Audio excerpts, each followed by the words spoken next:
السلام عليكم. ازيكم يا حلوين؟ عاملين ايه؟ يا رب تكونوا بخير. النهارده هعمل لكم اكتر اكله بحبها، واكيد انتوا كمان كلكم بتحبوها. الاكله دي هي الكشري المصري الاصيل. هنعمل النهارده الكشري بكل تفاصيله وكل تكاته، وهعرفكم كمان كل حاجه لوحدها علشان المعلومه توصل اسرع. وقبل ما اكمل الفيديو يا حبايب قلبي، ما تنسوش تشتركولي في القناه، ولو اول مره تشوفوني انا اسمي اميره حمدي. لايك وشير. واللي لسه ما تابعنيش ممكن يتابعني، ولو شايفين ان المحتوى بتاعي هادف وممكن يفيدكم ممكن يحط لي لايك ويعمل لي اشتراك. تمام، ونبدا ونقول بسم الله. اول حاجه طبعا عايزين نعمل البصل بتاعنا علشان يطلع معانا مقرمش وكل حاجه فيه حلوه كده. معانا بصلتين اتنين بس، هنقطعهم جوليان او شرايح زي ما انتوا شايفين كده. وبعد كده انزل لكل بصلايه معلقه دقيق او معلقه نشا. وبعد كده نجيب طاسه بقى على النار، نزود الزيت شويه لان الزيت هينفعنا في باقي الوصفه. تمام، ننزل بقى بالبصل بتاعنا كده، مش كل مره واحده، شويه بشويه يعني. لازم الزيت يا حبيب قلبي يكون غزير شويه. اول بقى ما يتشمع البصل بقى كده نقلب فيه، وبعد كده نرش رشه ملح زي ما انتوا شايفين. طبعا الزيت الزياده ده كله هنحتاجه في باقي الوصفه، ما تقلقوش خالص. تمام، واللون المطلوب اللي قدامكم ده. نحمر بقى كميه البصل ونرجع لكم. وبعد ما خلصنا كده كميه البصل وحمرناها نركنه بقى على جنب كده، ونجهز بقى الصلصه بتاعتنا. هناخد بقى كبشه من الزيت كده من بتاع البصل، وننزل ببصله صغيره، اصغر بصله عندكم موجوده قطعوها صغير، وبعد كده ننزل بيها في الطاسه او في الصينيه بتاعتنا اللي بنعمل فيها الصلصه. وبعد كده ننزل بمعلقه توم مهروس لغايه ما الاتنين ياخدوا لون كده. اول ما اللون بتاعهم يغير كده مع بعض ننزل بقى بكوبايتين من عصير الطماطم المضروبه في الخلاط. يستحسن يا حبايب قلبي ما تحطوش ميه وانتوا بتضربوها. انا حطيت ميه لان الخلاط بتاعي لازم نحط ميه عشان يمشي. انتوا لو ما عندكوش، لو عندكوا كب او حاجه ما تضيفوش اي ميه. وبرضو نضيف بقى التوابل مع بعض كده، توابلها سهله جدا. معانا كزبره، ومعانا معلقه سكر، ومعانا ملح وفلفل اسود، ومعانا كمان معلقتين من الخل. تمام، نسيبوها بقى تتسبك وما تزودوش اي ميه زي ما قلت لكم. بس كده بعد ما اتسبكت وبقت جميله قدامكم اهي، ننزل بقى بنص معلقه من الكمون وندفع على الصلصه بتاعتنا. خلاص هي كده استوت. نسيبها بقى على جنب ونشوف هنعمل ايه تاني. ما تحطوش الكمون يا حبيب قلبي في الاول عشان ما يمررش. نحضر بقى الشطه بتاعتنا. نجيب حله كده على النار وننزل فيها بمعلقه من الزيت، وننزل كمان بمعلقه من البابريكا ومعلقه من الشطه. عايزين الشطه حراقه براحتكم، عايزينها بارده براحتكم. تمام، وبعد كده نشوح الاتنين دول مع بعض، الشطه والبابريكا في الزيت، نشوحهم تشويحه حلوه كده. وبعد كده ننزل بكبشه من الصلصه اللي احنا لسه عاملينها، ونقلبهم برضو مع بعض شويه حلوين كده لغايه ما كل الحاجات الحلوه دي تتخلط ببعض. وبعد كده ننزل بشويه ميه ونسيبها بقى تغلي كده، وخلاص كده خلصت. برضو سيبها على جنب.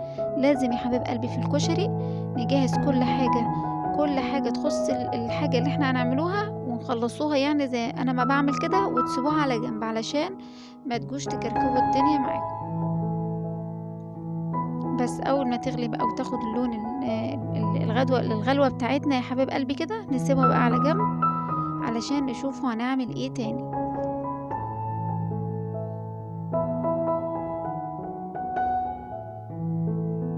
يلا بقى كمان نعمل مع بعض الرز بتاعنا بالشعرية بالحاجات اللي احنا هنعملوها معاه. ننزل برضو بشوية زيت من بتاع البصل، وننزل بنص كوباية من الشعرية نحمرها كويس جدا. تمام، وبعد كده في الوقت ده بنكونوا محضرين كوباية رز ابيض من هو المصري ده، مغسول كويس وسايبينه على جنب لغاية ما الشعرية تاخد اللون الذهبي اللي انتوا شايفينه. ننزل بقى بالرز بتاعنا عليه. عايزين الرز يكون مفلفل، والشعرية والعدس اللي هنحطوه عليه دلوقتي لازم الحاجات دي تتشوح مع بعض كده في الزيت الأول قبل ما ننزل بالمية. نقلبهم شوية كويسين. كل حاجة بنعملوها مع بعض أكيد بتفرق في الطعم وبتفرق في كل حاجة في الآخر. ننزل بقى بالعدس بتاعنا. طبعا العدس بتاعنا ده منقوع نص ساعة في مية سخنة. نص كوباية العدس غطيتها بالمية السخنة لمدة نص ساعة. تمام. وطبعا عندنا كمان الحمص بتاعنا يا حبيب قلبي، لو هنعمله الكشري بكرة ننقعه قبلها بيوم، او ننقعه الصبح لمدة 3-4 ساعات كده، بس لو يبقى قبلها بيوم يكون احسن، يفضل يعني.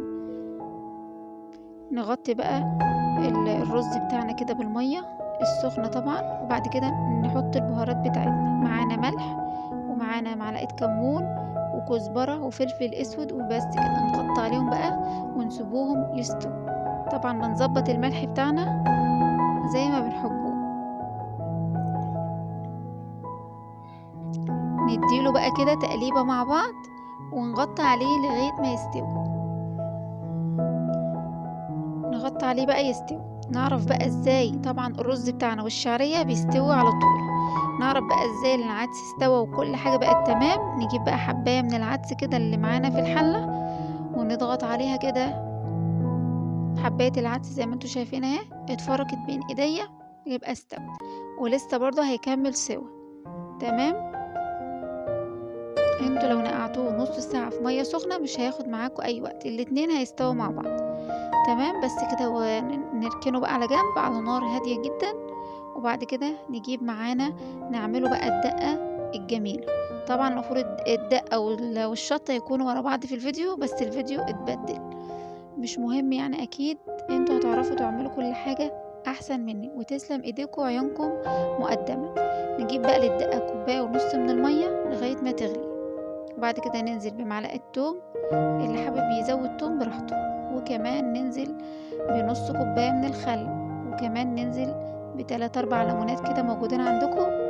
واستحسن يكون الليمون الاخضر، بس انا ما كانش عندي الا الليمون الاصفر ده حلو. عايزين تعصروه براحتكم، عايزين تسيبوه كده براحتكم، هو اكيد هينزل المادة اللي فيه. بعد كده بقى ننزل بالملح والكمون والكزبرة ونسيبهم يغلوا مع بعض. بس كده خلصت الدقة بتاعتنا. معلش يا حبيب قلبي الفيديو طويل شوية، بس علشان تعرفوا كل تفاصيل وكل تكات الكشري المصري. واول ما غلت اهي يا حبيب قلبي نديها تقليبة بقى كده، وبس كده. ايه، خلصنا الدقة الجميلة بتاعتنا.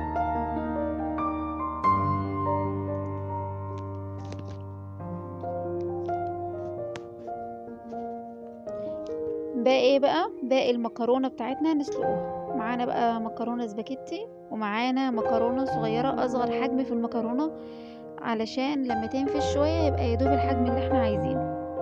نسلقوهم مع بعض. معايا كوباية من المكرونة، ومعانا يعني الاتنين نص كيلو من المكرونة الاسباجيتي على المكرونة الصغيرة. نجيب حلة بقى على النار ونحط نصها مية، وننزل بمعلقة ملح، وننزل بالمكرونة بتاعتنا علشان نسلقوها.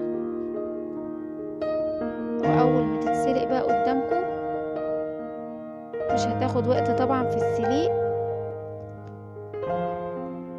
نغطي عليها بقى، واول ما تتسلق ما نغسلوهاش يا حبايب قلبي. خلاص هي كده استوت اهي، يعني مش استوت جامد، فاضلها تكه كده، بس احنا عايزينها كده.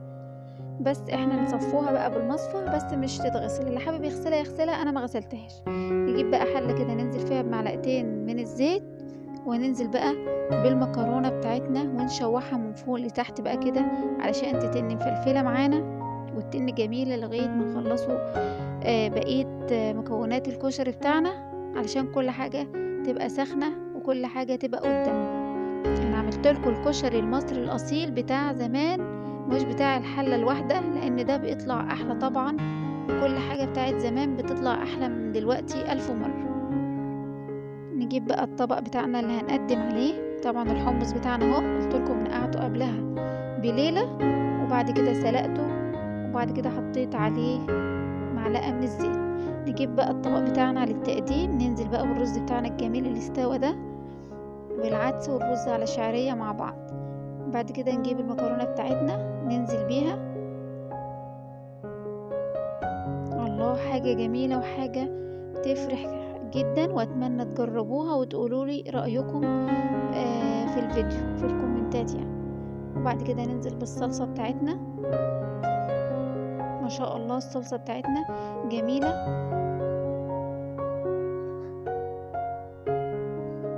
ننزل بالصلصة قدامكم اهي. عايزين تخفوا الصلصة شوية براحتكم.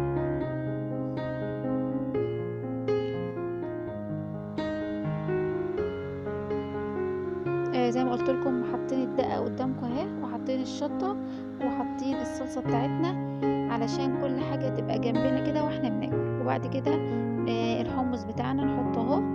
وبعد كده البصل بتاعنا اللي عملناه في اول الفيديو برضو نجيبه لسه مقرمش وجميل. البصل بتاعنا مقرمش وجميل اهو، زي ما انتوا شايفين طعمه جميل ومسكر وكل حاجة فيه جميل. اتمنى تجربوا الفيديو بتاعنا، واذا عجبكم ما تنسوش تحطوا لي لايك وتصلوا على الرسول في كومنت، واللي ما يشتركش في القناة بتاعتي ممكن يفيدني ويشترك. والسلام عليكم ورحمة الله وبركاته.